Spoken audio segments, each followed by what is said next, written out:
回合嘅比賽咧即將開始。再一次介紹啦，戴住銀色拳套咧就係嚟自澳洲嘅梅堅。咁啊，南非嘅拳手以薩咧就係戴住紅色拳套。Box。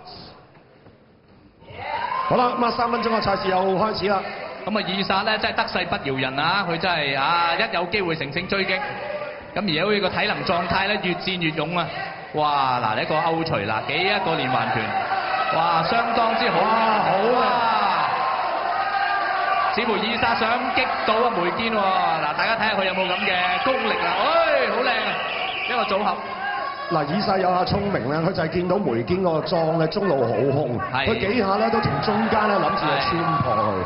咁同埋咧，佢嘅左勾拳啊，好多次咧都 land 咗落梅堅個頭。咁啊，好明顯啊，梅堅嘅拳擊嘅技術咧就冇咁強啊，嚇咁啊，相比嚟講，可能係經驗或者個拳擊技術嘅唔同啦。哇！咁加埋佢打呢個例咧，又唔可以前失啦，所以咧就真係一個拳擊同埋呢個踢法嘅大考驗啊！咁我諗梅堅咧呢一個回合咧，真係都要真係俾啲心機先得啦。同埋梅堅，你見佢啲腳咧殺傷力唔係好夠。呢下咧失咗嘅，嗱亦都係咧以薩自己失咗重心。咁啊其實唔算好硬嘅啫，唔算好硬啦。但係頭先嗰下咧都會有分嘅。如果打呢個 K1 嚟講啊，係嗱雙方都要利用呢啲叫做長距離或者中距離、短距離嘅射失咧，就希望可以攻擊到對方㗎。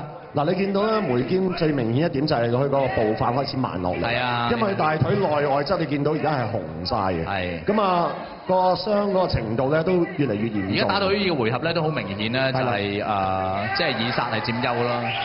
嗱，又食咗兩下咧。佢啲勾拳好靚嘅，睺下梅堅一有動作，一有空位就休你咧。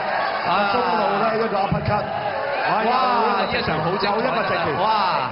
嗱，佢睺對方手高嗰陣時咧，又即刻用呢個勾拳攻擊佢身體兩邊嘅腹部啊，個小掩嗰部分，其實係嗰個氣門嘅位置咧，係會好大咁削弱咗對方嘅戰鬥力嘅。係啊，唔好以為嗰啲所謂嘅 body shot。嗱，你睇嗰啲咁嘅拳擊技術幾好，尤其打到呢啲埋身嘅位咧，就即係大家係鬥拳法㗎啦，已經係。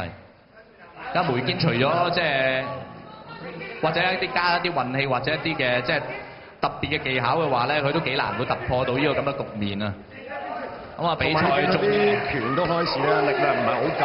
嗱呢下就辣得好靚，但係咧就失狀唔到。其實俾以薩攻擊咗咁多下嗰個腹部咧，個氣門嘅位置咧，都會影響佢嘅力度啊。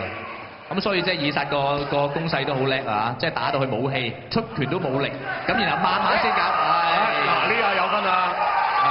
真係靚呢下。其實主觀感咧，梅堅係一定係輸晒㗎啦。係啊，喺呢兩個回合裏面咧，就即係除非佢第三個回合有能力擊到佢啦。嗱，見到咧拳證係即刻分開，因為咧就唔可以纏住隻腳嘅。係啦。咁我哋就所謂咧。好啦，第二回合完啦。高禮。